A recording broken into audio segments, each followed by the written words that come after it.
situación chilena, la de nuestro país, supone revisar la política, las próximas elecciones, el proceso constituyente, la situación económica, el orden público. Estos son los grandes temas que están marcando la situación, la realidad nacional. El 8 de marzo de 2023, hace no mucho, habla Mario Marcel, el jefe del manejo financiero, y dice: la economía chilena ya superó lo peor. Marcel nos ha acostumbrado a expresiones que no se condicen con la realidad. Él es un hombre de números, se supone. Por eso es una costumbre rara esto de hablar con cosas que no se condicen con lo que ocurre. No hemos pasado lo peor, al contrario.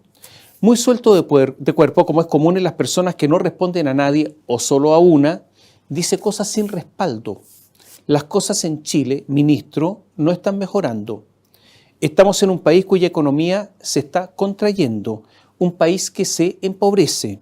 Pero si uno escucha al ministro, es como si la realidad no la captara. No hemos pasado lo peor. La semana estuvo cargada de nubarrones. La tasa, es muy importante la tasa de desempleo porque al final la economía tiene un solo objetivo: que la gente tenga trabajo y tenga trabajos bien remunerados. Bueno, ocurre que la tasa de desempleo aumentó a 8,8% por sobre las expectativas y se destruyeron 24.000 empleos. La verdad es que el desempleo se había mantenido con cierta estabilidad gracias al empleo público, gracias a la contratación de personas por el Estado, pero eso se termina y estamos volviendo a la realidad. No había habido tal destrucción de empleo desde el año 2021, solo que ahora no estamos en pandemia. Lo cierto es que esta es la quinta alza consecutiva del desempleo y no hay perspectivas de que la situación mejore. Según el Instituto Nacional de Estadísticas, hay casi 900.000 personas sin trabajo. David Bravo, director del Centro de Encuestas y Estudios Longitudinales de la Universidad Católica, dijo en la segunda que hay 400.000 empleos menos y que si eso se reflejara en la tasa de desocupación, la tasa de desocupación sería del ni más ni menos 12%. Naturalmente que hay varias razones para que ocurra todo esto. La caída de la economía y el extremo cuidado que tienen las empresas para contratar debido al endurecimiento de la posibilidad del despido, luego de fallos de la Corte Suprema que, ya en una forma que se ha transformado en costumbre, se dedica más a legislar que a fallar. También al cuidado que tienen las pymes con la disminución de la jornada laboral y el aumento del salario mínimo, porque no se sabe a cuánto va a llegar el salario mínimo cuando termine este gobierno. Y la actividad informal, que compite en forma desleal con la actividad formal, con la actividad regulada. Esa distancia entre una y otra actividad, que el gobierno por razones políticas no se atreve a abordar, está siendo insostenible para muchos sectores. Si usted suma a las personas sin trabajo, a las personas que trabajan en forma parcial porque no encuentran otro trabajo a tiempo completo, el desempleo llega al 13,3% y al 16,7% si se combina con la fuerza potencial de trabajo. Son cifras enormes. Las personas cesantes, las que tenían un empleo y lo perdieron, aumentaron en un 20,3%. Para un gobierno con pretensiones de defensa de las mujeres, hay otro dato: la desocupación de mujeres llega al 9,5%. La tasa de desempleo en la región metropolitana alcanzó los 2 dígitos, llegó al 10,1%, con un aumento de 1,4% en 12 meses. Y ocurre que en la región metropolitana hay demasiados votos para que esto sea tolerable para los políticos. Estamos, yo diría, a las puertas de una emergencia, lo que es particularmente complejo en un gobierno definido como progresista. Es por eso, y por otros datos, que las expresiones del ministro Marcel suenan como algo disonante, como indolentes, hasta un poco tontas. Hay otro dato más. En los primeros 3 meses de este año se registra la mayor cantidad de nuevos deudores morosos, o sea, personas que no tenían deudas y cayeron en deuda. Los nuevos morosos son 371.380 según la Universidad San Sebastián y Equifax. Es obvio, ¿no es cierto? A mayor cesantía, más morosos. Pero atención, este es el mayor número desde que se hace el informe, o sea, desde hace 10 años. Desempleo, inflación, pérdida de poder adquisitivo, intereses más altos, todo esto influye. Las personas morosas son 4.150.000. Los sectores más pobres deben varias veces su sueldo y es donde la mora más ha aumentado. Son las mujeres las que más aumentaron su deuda en un año, en un 8,7%. De nuevo, hay una relación entre la cesantía de las mujeres, su informalidad, que llega al 29%, y el aumento de su deuda. El consumo se encuentra en pleno proceso de restricción. Las ventas presenciales del comercio en la región metropolitana en marzo disminuyeron en 16,1% respecto al igual mes del año pasado. Ya van 9 meses consecutivos de caída de las ventas presenciales y los resultados son inferiores al periodo de prepandemia. La mayor disminución en las ventas presenciales, vestuario, calzado, artículos eléctricos.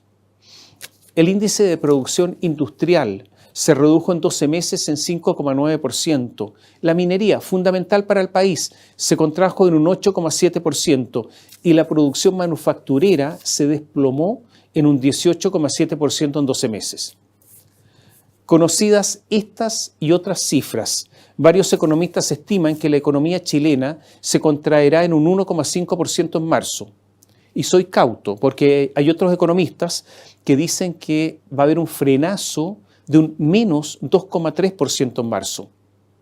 Mire, no lo quiero seguir mareando con cifras, solo quería decir que el ministro Marcel parece habitar otro país o dirigir la economía de otro país. No hay que ser un Nostradamus para prever que todo esto tendrá consecuencias políticas y someterá al binomio Marcel-Toá, además del Nobel ministro Álvaro Elizalde, a una presión aún más intensa de la que soportan. Y para no hablar del presidente Boric, que enfrenta cada día más problemas con menos recursos. Esta es una mezcla mala, una mezcla desagradable. Tampoco se requiere ser un adivino para prever que el sexto retiro va a tener votos. No sabemos cuánto, no sabemos si alcanzará, pero es evidente que todo lo que cuento es un aliciente para que aumenten los votos para el sexto retiro. Más de alguien ha dicho que de existir este sexto retiro podría haber una salida de escena de Mario Marcel, y yo creo que hay que descartarlo.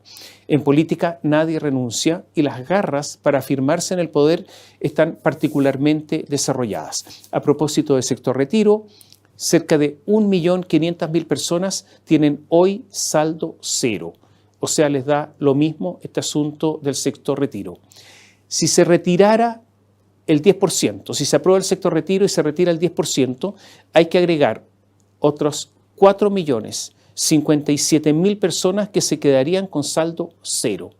A todas estas personas, 4.057.000 y el 1,5 millones anterior, les convendría entonces un sistema de reparto o algo que se acerque a eso, de manera que todos nosotros, usted también, les pague su pensión. No cabe la menor duda que la situación económica no requiere medidas, mediditas, anuncios, sino que un plan económico, un plan ampliamente concordado, un plan de ahorro, de inversión, de crecimiento, una reforma tributaria que no afecte el crecimiento, una explotación rápida del litio para que empiece a producir ganancias para Chile rápidamente, un incentivo para el retorno de los capitales, un incentivo para que las empresas no repartan todas sus utilidades, el 100%, para que dejen recursos para invertir. En el último tiempo han repartido el 100% de sus utilidades muchas empresas. Pero estamos lejos de todo eso, porque en la moneda están pensando en otras cosas. Mientras tanto, estamos a días de las elecciones de consejeros constitucionales. Desde ya hemos constatado que la georreferenciación, ese asunto que es anterior a la inteligencia artificial, esa georreferenciación no conversa con el CERVEL, no se entienden. ¿Cuáles son las víctimas? Son los ciudadanos a los que les cambiaron su lugar de votación y algunos tendrían que navegar para llegar a una isla y ahí votar y otros tendrían que trasladarse decenas y decenas de kilómetros cuando antes llegaban a pie caminando a votar. No solo eso, ahora, recién, los parlamentarios sacaron una ley interpretativa para dilucidar lo que ocurre con la paridad, con ese sistema al que le dan el nombre africano de cebra. Aunque la ley interpretativa ha costado interpretarla, porque no quedó buena, queda claro que en determinadas circunstancias cientos de miles de votos podrían tirarse a la basura porque el candidato elegido podría ser el de otra región, que nada tiene que ver con el cupo que queda fuera por la cebra.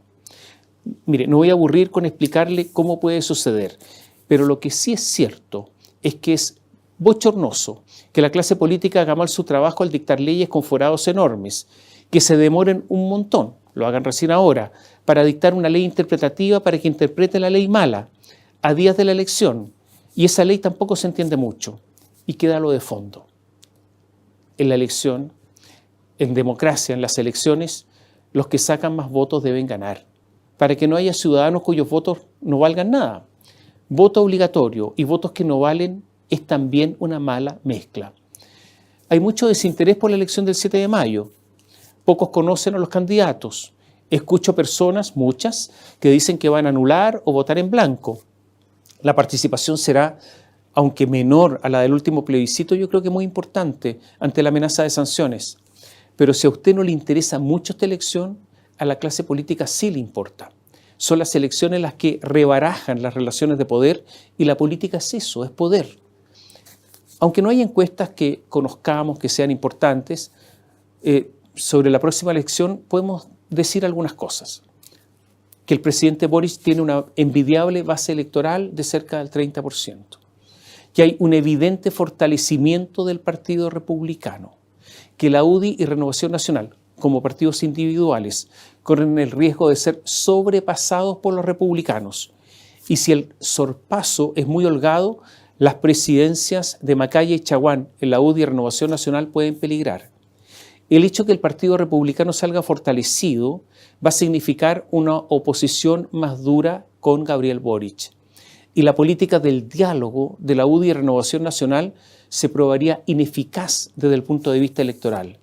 Y si el Partido Republicano logra muchos votos, significa además que harto voto de la UDI ya se trasladó, se trasvasijó al Partido Republicano. Un aspecto importante es ver lo que ocurrirá con el Partido de la Gente. Va a tener votos sin duda, pero podría ocurrir que Franco Parisi, desde Estados Unidos, se convierta en el fiel de la balanza en la discusión constitucional y que haya una procesión a tierras norteamericanas. Va a ser muy importante la noche del 7 de mayo observar si la oposición en su conjunto obtiene el 60% de los votos, por ejemplo. Porque si eso es así, eso significaría que capitalizó el rechazo del plebiscito anterior. Ponga atención a esto el 7 de mayo. Para el gobierno es muy importante que esto no ocurra, que no suceda. Si Apruebo Dignidad, o sea, el Frente Amplio y el Partido Comunista, logran tener más votos que el Partido Socialista, la DC y el PPD, sale fortalecido Gabriel Boric aparentemente. Sería una victoria a lo Pirro, porque si se cae el llamado socialismo democrático, le faltará una pata a la mesa, obviamente, y se debilitarán sus principales ministros políticos. Y el país se va a polarizar, y los propios llamarán al presidente a trincherarse en su tercio. Naturalmente que nosotros sabemos que el Partido Socialista va en lista común con Apruebo Dignidad, pero habrá que ver el resultado del Partido Socialista como partido. Si esto ocurre, si al Partido Socialista no le va tan bien, los Toá, los Monsalve, los Marcel verán su posición deteriorada y Elizalde podría transformarse en una estrella, pero una estrella fugaz. Y las reformas tan acariciadas, tributarias, de pensiones, de salud, royalty minero, quedarían hoy en calidad de nasciturus. Tendrían un alumbramiento complicado o simplemente un aborto. Si ya decimos que con la Constitución rechazada el gobierno se quedó sin proyecto, ahora se quedaría sin lo que queda de programa, se quedaría en la nada, en el espacio siderio, ese donde no hay atmósfera, sino solo flotación permanente en medio de las estrellas. Naturalmente que eso no va a ocurrir, porque en la política las cosas son más rudas y esto es un asunto más bien terrestre. El presidente tendría un acoso permanente en medio de la crisis de seguridad y económica. Sería muy rudo. Y como ocurre siempre, se producirían las desafecciones, las traiciones, el desánimo, el alejamiento de los que se ven obligados a competir en las próximas elecciones municipales y parlamentarias. Entonces, para usted o muchos de ustedes, para los desganados, los desanimados, los que creen que el 7 de mayo importa poco, que no se juega nada, les tengo la noticia que es mucho más importante de lo que usted puede estimar. Hay otro efecto, que es la nueva Constitución. Recordemos que después del 7 de mayo, la llamada comisión experta debe entregar un texto constitucional a los consejeros elegidos para que ellos puedan ese texto modificarlo, corregirlo, alterarlo con un quórum de 3/5. Si el Partido Republicano, que no quiere una nueva Constitución, y los sectores de Apruebo Dignidad, que quieren una nueva Constitución, pero posiblemente no esta, podrían llegar a un virtual empate, en el sentido de que los votos de uno y de otros impedirían alcanzar el quórum de los 3/5. O sea, podría producirse en el Consejo Constitucional electo una parálisis. Si esto es así, si tenemos un Consejo Constitucional que se transforma en un espectáculo sin sentido, el peso sobre la comisión experta será enorme, porque deberá proponer un proyecto constitucional lo suficientemente amplio para que cuente con los votos suficientes para llegar al quórum, porque si no, va a haber una hoja en blanco, no va a haber constitución. Entonces, veremos cuántos votos obtiene el Partido Republicano y el Partido Comunista, por ejemplo, porque pueden constituirse en una barrera, en un muro imposible de pasar. O podría ocurrir que si hay un deterioro oficialista muy grande, podría el Partido Republicano, la UDI, RN, Evópoli, el PDG, algún PDC, tener los 3/5 y hacer la Constitución a su pinta, a su real saber y entender. Y la izquierda, con Gabriel Boric a la cabeza, podría quedar fuera de juego. Todo esto sería un terremoto. Hay que recordar además que ya numerosas personalidades de izquierda conocidas han firmado cartas descontentas con el proceso y aún sin conocer el texto constitucional están llamando a votar rechazo en el plebiscito de salida de diciembre. Y en esto entonces la izquierda más radical y el Partido Republicano podrían votar con objetivos distintos, pero votar en el mismo sentido, o sea, unidos. El asunto es que en verdad el país está muy dividido. Los expertos en asuntos constitucionales, nombrados por los partidos políticos, no tardaron en empezar a pelearse, porque tienen sus corazones teñidos por sus creencias políticas. Y las discusiones han sido álgidas. Y esas discusiones aumentarán o no de volumen dependiendo del resultado electoral. Porque si gana ampliamente la oposición, ¿se atrincherará a la izquierda o cederá?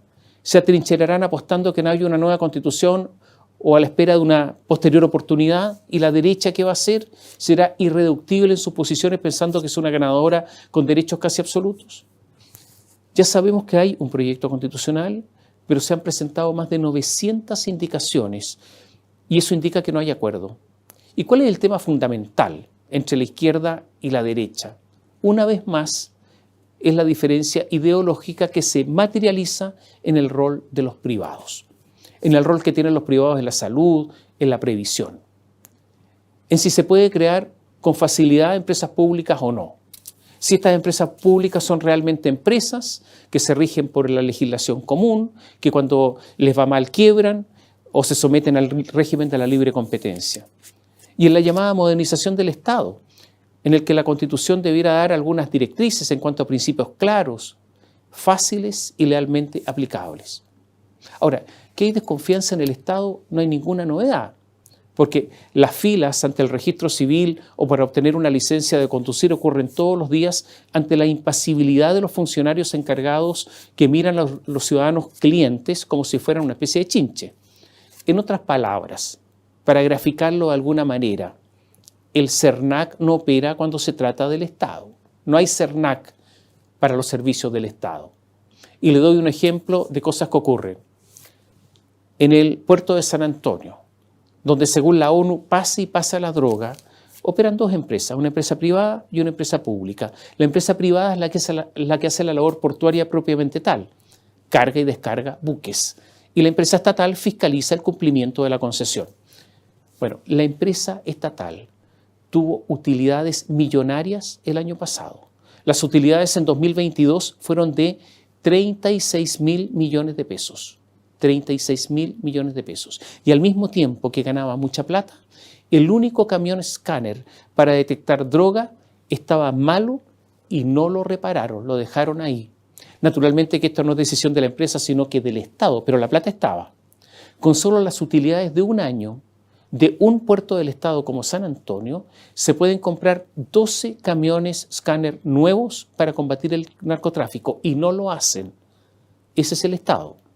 Y peor, los sindicatos que lucran de todo esto de alguna manera llaman a los privados a invertir en camiones escáner. O sea, toda una sinvergüenzura rara, extraña, derechamente sospechosa. Es evidente que el Estado es importante, pero siempre hay que mirar con precaución, siempre, a sus principales entusiastas. Le voy a dar un ejemplo. Hace años, cuando Nicolás Eyzaguirre era ministro de Hacienda y con su consentimiento, con su decisión, compartida, pero su decisión, la estatal Codelco vendió en contratos a futuro cobre a los chinos a un precio regalado, inusualmente bajo. El primer contrato fue de julio del 2005, vendieron 374.000 toneladas hasta el año 2011 a un precio de $1,17, 1,17, 1. Y en valores además decrecientes. La segunda operación fue ese mismo año, diciembre del 2005, vendieron 139.000 toneladas, un poco más, a $1,57. Hubo otra transacción en enero del 2006, vendieron 700.000 toneladas para entregar hasta el año 2012 a $1,38. Un regalo.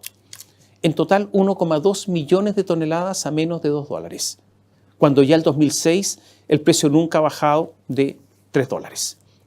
En 2006, Codelco acordó vender a la China Minmetals 55.750 toneladas por año durante 15 años a un precio levemente superior al dólar. Y este contrato se prolongó hasta hace poco, hasta el año 2021. Los negocios se celebraron en un paraíso fiscal, Islas Bermudas. Ahí estuvo Nicolás Eyzaguirre. Y ahora sabemos lo siguiente.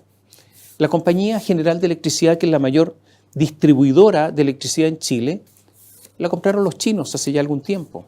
El directorio es el siguiente.